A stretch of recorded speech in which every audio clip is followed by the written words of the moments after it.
Alright people, what's up everyone, and welcome to another reaction video with your big boy buddy Gore. I had about 3 hours of sleep.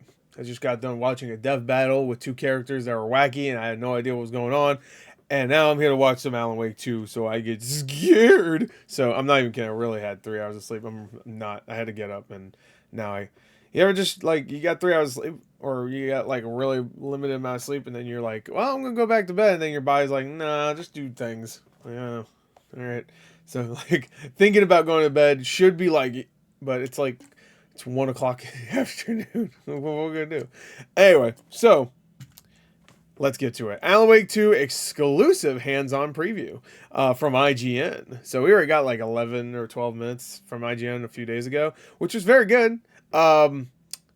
Was that? Oh no, my brain don't work. Was that featuring Alan Wake? Because I watched gameplay before that too with Alan Wake, but I can't remember. Or was it with Saga? I think it might have been with Saga. It was, yeah, it was. I remember now. Yes. So, all right. No offense to Saga, cool, but no offense. I'm sure she's gonna be an awesome character. Can't wait. But they're really leaning hard into her. Okay.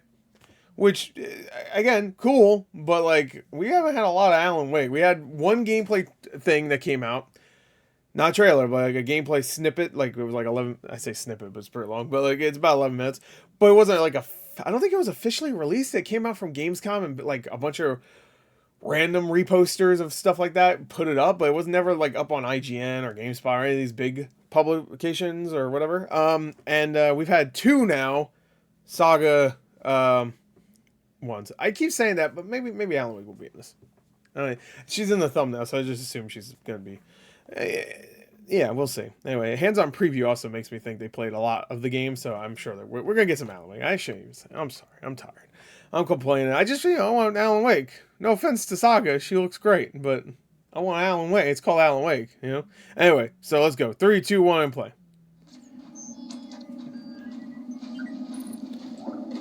Before I get the obvious comments. Wow. Oh, wait. Deliciously pulpy horror storytelling was at the heart of the original Alan Wake. It returns to that the was the gameplay we watched. too, but the Stephen Kingisms look to be confined to the dark place. The New York-styled nightmare cage the so titular writer is trapped how good this out looks. in the real world, or at least what seems like the real world, the domain of our second protagonist, FBI agent Saga Anderson, developer Remedy Entertainment has crafted a new collage from that shot is very detective stories. The eerie shadows of True Detective, Seven, and the Silence of the Lambs creep through Alan Wake 2's gorgeous this is the gameplay we watched the last Pacific week. Northwest. Okay. For this month's IGN First, I visited Remedy's studio in Finland to play Alan Wake 2. Across more than an hour of play, I experienced the entirety of Local Girl, the third chapter of Saga's story. Within it, I saw plenty of things that will make long-term Alan Wake devotees happy. Manuscripts still litter the world, as do thermos flasks. There are generators to power up, and the burning flashlight is still a fundamental part of combat. A pair of aging rock stars make a very welcome return. Yay, really? Odin are not here. They are old tricksters always sneaking off. Damn, they must be really old at this point. Horror to grisly detective thriller they kind of had a cameo in some of the gameplay I watched is the first sign of the bold sweeping changes that Remedy has made in its long-awaited Love sequel. Where the 2010 original was a relentless action game dressed in a Halloween costume, Alan Wake 2 is a full-bore survival horror. It comes complete with puzzles, exploration, backtracking, and a crime fiction library's worth of creeping dread. Just like every survival horror game, I will be looking for the shotgun, and if I don't get it immediately, I'm gonna be upset. I'm gonna shut the game off. If I don't get it in the first 3 minutes, shut it off. Okay, I waited 13 years, I don't care. Just like almost every element of Alan Wake's gameplay has been reinvented. Is that like a weak point on his back? From what I can tell thus far, it's all for the better. 100%. Local Girl begins with Saga arriving in Watery, I'm just joking, by the way, for people that don't detect it's just sarcasm. down the road from the original Alan Wake setting of Bright Falls, and carries a similar David Lynch vibe. Quaint, but off-kilter. In these opening minutes...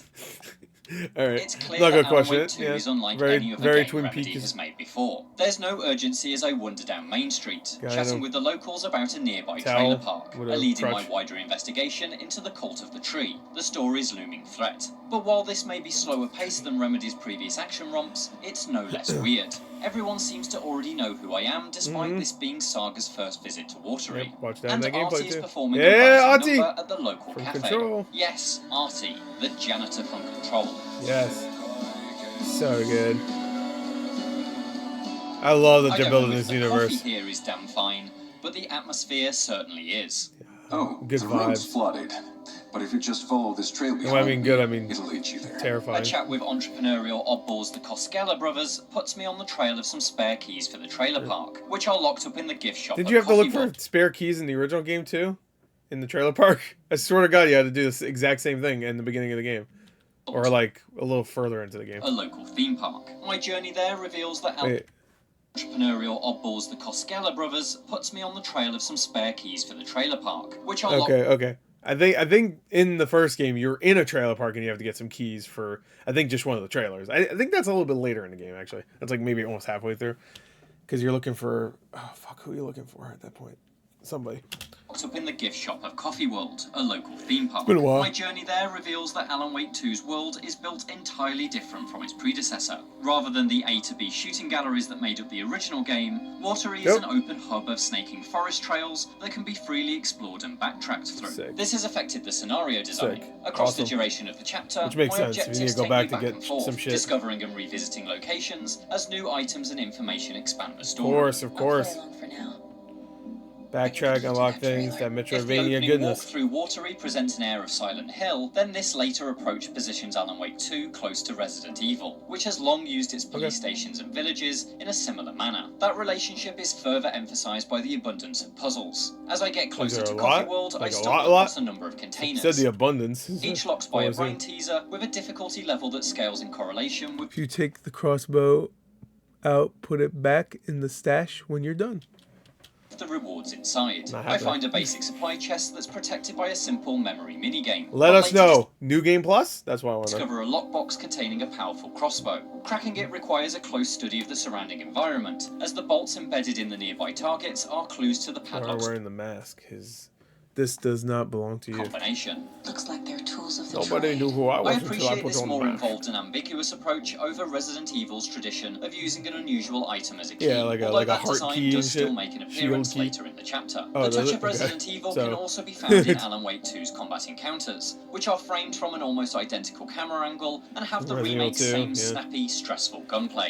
I mean, Resident Evil 2, you got the fucking flashlight too, so.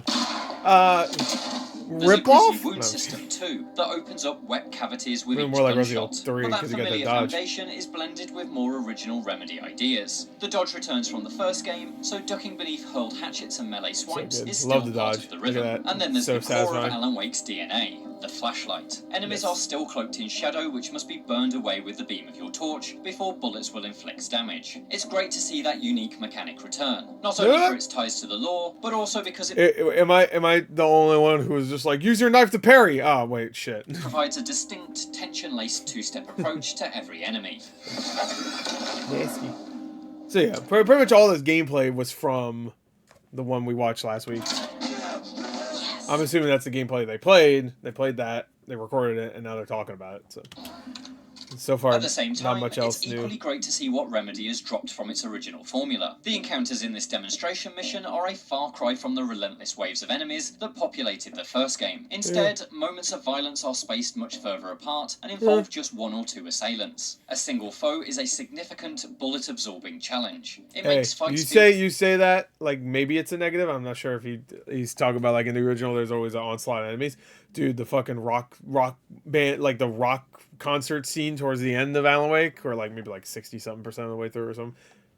Kino, one of the best. One of the best scenes, period. A hurricane So of good. adrenaline where every round counts. The journey to Coffee World is host to just 2 of these encounters. It seems like much of Alan Wake 2's horror is built on the nervous anticipation of violence rather than combat itself. More enemies lie in wait between the rides and stalls of the fairground, but the real battle here is one of the mind. Because on Saga's side of the story, Alan Wake 2 is not just a survival horror, it's a detective game too. We are playing an FBI agent after all, and so Remedy has built a small collection of bespoke systems to support that investigative fantasy. As I explore Watery, I gather an increasing pile of clues and evidence. Am I the only one who was hoping, like, somehow, some way that no, fuck, no, I just forgot her name from Control. Oh my god, I'm working on like 3 hours of sleep, like I said. Such a great character too. I forgot her name. That investigative fantasy. She'll be in it 100%. She'll show up, but I was hoping like it would be kind of cool if she was like the main character along with Alan Wake. Explore Watery. That could happen in the future, though. I gather an increasing pile of clues and evidence. Saga does not automatically make sense of these clues. Instead, they must be deciphered in the Mind Place, a mental representation of an FBI office in Saga's head. Here you can profile people that you've met to learn more about them, and arrange clues on a caseboard to make connections and unlock new mission objectives. In the most simplistic terms, this is a match the card to the right location puzzle. Evidence that explains a person's motive goes in the motive section of the board. It's kind of like a little bit like the Ace Attorney, like, you know, like court cases, you know, you just have to match up the right evidence and stuff. Because there's no judge saying, I don't see a fucking correlation, and then Phoenix like, oh shit, and then you get hit by it. And cannot be placed anywhere else. The version of the system that I used for this preview was, unfortunately, a little clunky. The interface and UI prompts were slightly unintuitive, and occasionally I found that evidence wouldn't fit where it logically should do, forcing me to just try every option until the clue stuck. Okay, Dark Side Phil. Logically, that makes sense. It wasn't particularly satisfying, but before I left the studio, Remedy was already using my feedback to fine-tune the caseboard. Hopefully it's in a better place. Now we're not getting a review code, because I was too negative. When it works, though, I can see the value in Time to chill some more. I arrive at Coffee World's gift shop only to discover that a locked door prevents me from picking up the keys to the trailer park. I'm not saying this guy or IGN shills. I'm just saying journalists do shill.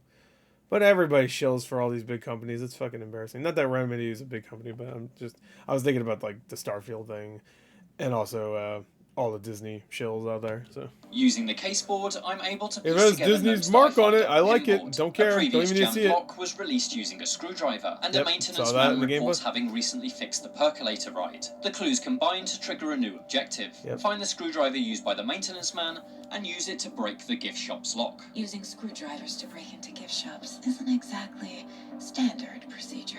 This admittedly isn't genuine detective work, such as that seen in games like Paradise Killer and Return of the Obra Dinn, but the approach does provide the sense of your actions pushing the case forward and opening up new lines of investigation. And while the gift shop lock is a very simple example, I can see the board being vital to the much larger Cult of the Tree case. I love the teacup shatters. Be substantially more leads and adding that destructible environment stuff from Control. Degrees of evidence. The board breaks all that down into clear components and allows you to easily track its individual threads. That's helpful from a narrative perspective, and hopefully it will feel fulfilling when it comes to the detective roleplay of it all too. Oh, the spoilers! Work, map design, 146. Remember that, guys. Scrappy. It might be random. Combat encounters and slower, tense pace of Alan Wake 2 make it a very different proposition from its predecessor. In fact, from what I've seen across both my hands-on time and the demo shown at Gamescom last month, it feels... There you go, that's the demo. They never put that up on IGN, I don't think, at least. I had to watch it on, like, GameSpray or... It's like Remedy may be making one of the most radical sequels in video game history. While I love the studio's action game pedigree, this new experiment with survival horror so far feels like the approach Alan Wake was always meant to take. It's cerebral, grimy, atmospheric, and bursting with character. I can't wait to turn the page and find out what's lurking in the next chapter. For more Alan Wake 2, check out this extended gameplay video, and keep it locked to IGN first throughout the entire month of September. And always remember. Never forget. Alright. Oh god, I hate Kyle Bossman. Alright, so, alright, let me just do this real quick. Alright, I'll do that later. What the hell is her name? My brain is, like, not working right now. Jesse Faden. There you go. I could not remember her fucking name. Oh man. Anyway, there you go. That's it. Looks good. Looks good. It looks good. There you go. That's it. Bye.